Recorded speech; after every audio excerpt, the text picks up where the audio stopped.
Hello everyone. तो previous video में हम लोगों ने ह्यूमन रिप्रोडक्शन स्टार्ट किया था एंड उसमें हम लोगों ने सीक्वेंस देखा था। एंड आज हम लोग सब टॉपिक का क्या करेंगे, डिटेल पढ़ेंगे। तो आज का हमारा टॉपिक है द मेल रिप्रोडक्टिव सिस्टम। ठीक है, तो क्या है मेल रिप्रोडक्टिव सिस्टम।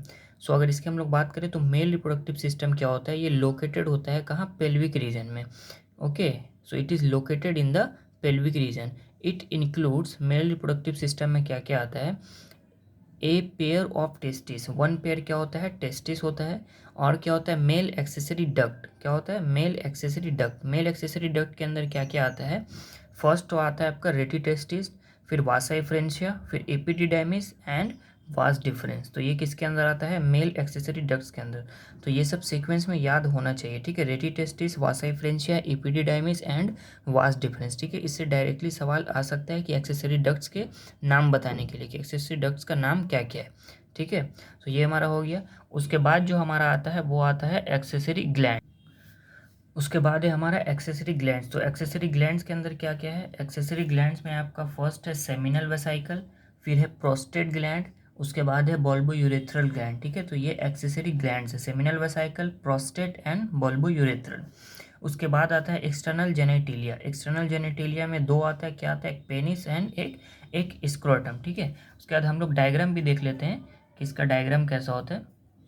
तो फर्स्ट आप लोग देख सकते हैं, ये मेल रिप्रोडक्टिव सिस्टम का डायग्राम है। तो यहाँ पर क्या होता है, ये है ureter.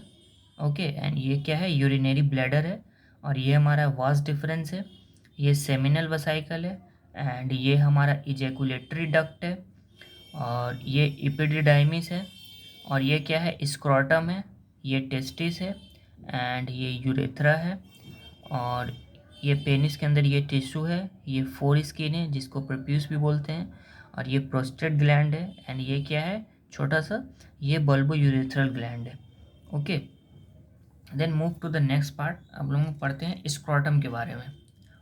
So testis are situated outside abdominal cavity. Testis क्या होता है, एब्डोमिनल कैविटी के बाहर क्या होता है, लाई करता है इन अ पॉच कॉल्ड स्क्रोटम। किसके अंदर, एक पॉच टाइप का बना होता है जिसको क्या बोलते हैं, स्क्रोटम। उसके अंदर क्या होता है, टेस्टिस होता है, और वो बॉडी के बाहर होता है, एब्डोमिनल कैविटी के आउटसाइड होता है। It helps in maintaining the low temperature of testis. ये बाहर क्यों होता है, कि इसको लो टेम्परेचर को मेंटेन करना होता है। बॉडी के टेम्परेचर से 2 to 2.5 degree Celsius low temperature का रिक्वायरमेंट होता है इसको। किस लिए, नेसेसरी फॉर स्पर्मेटोजेनेसिस। स्पर्मेटोजेनेसिस करने के लिए इसको बॉडी के टेम्परेचर से 2 to 2.5 degree Celsius lower temperature की रिक्वायरमेंट होती है। इसीलिए क्या होता है, ये एब्डोमिनल कैविटी के बाहर लाई करता है।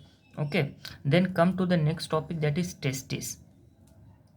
सो testis is a pair structure, one pair होता है testis.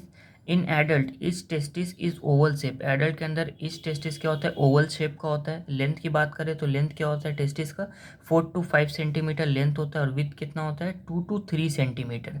And cover by A dense covering. Dense covering से क्या होता है, कवर्ड होता है। ईच टेस्टिस है 250 कंपार्टमेंट कॉल्ड टेस्टिक्यूलर लोब्यूल्स। हर एक टेस्टिस के पास कितना कंपार्टमेंट होता है, 250 कंपार्टमेंट होता है। उसको हम लोग क्या बोलते हैं, टेस्टिक्यूलर लोब्यूल्स बोलते हैं। Each testicular lobule contain 1 to 3 highly coiled seminiferous tubules.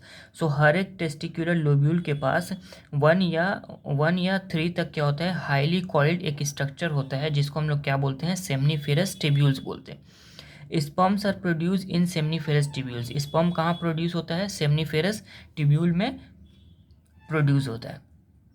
उसके बाद है seminiferous tubule is line on it's inside bye.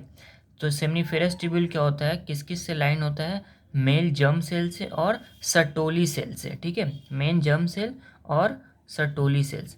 So male germ cell undergo meiotic division leading to sperm formation. Male germ cell क्या होता है, meiotic division करता है, और meiotic division करके क्या बनाता है, स्पर्म का फॉर्मेशन करता है। देन उसके बाद है हमारा Sertoli cells. So Sertoli cells क्या करता है, provide nutrition to the germ cell. Sertoli cell germ cell को क्या करता है, न्यूट्रिशन प्रोवाइड करता है। Okay, the region outside the seminiferous tubule called interstitial space. Seminiferous tubule के बाहर का जो रीजन होता है उसको हम लोग क्या बोलते हैं, इंटरस्टिशियल स्पेस बोलते हैं। This spaces contain small blood vessel. इस स्पेस के अंदर क्या होता है, स्मॉल ब्लड वेसल होता है। लिडिक सेल, लिडिक सेल क्या करता है, synthesize and secrete testicular hormone called androgen. Leydig cell androgen का प्रोडक्शन करता है ठीक है, जिसको टेस्टिकुलर हार्मोन भी बोलते हैं, and other immunological competent cell. और क्या करता है, इम्यूनोलॉजिकल कॉम्पिटेंट सेल को भी क्या करता है, इसके अंदर प्रेजेंट होता है। तो अगर हम लोग टेस्टिकुलर लोब्यूल को देखें, अगर उसका स्ट्रक्चर हम लोग देखेंगे तो ये कैसा होता है,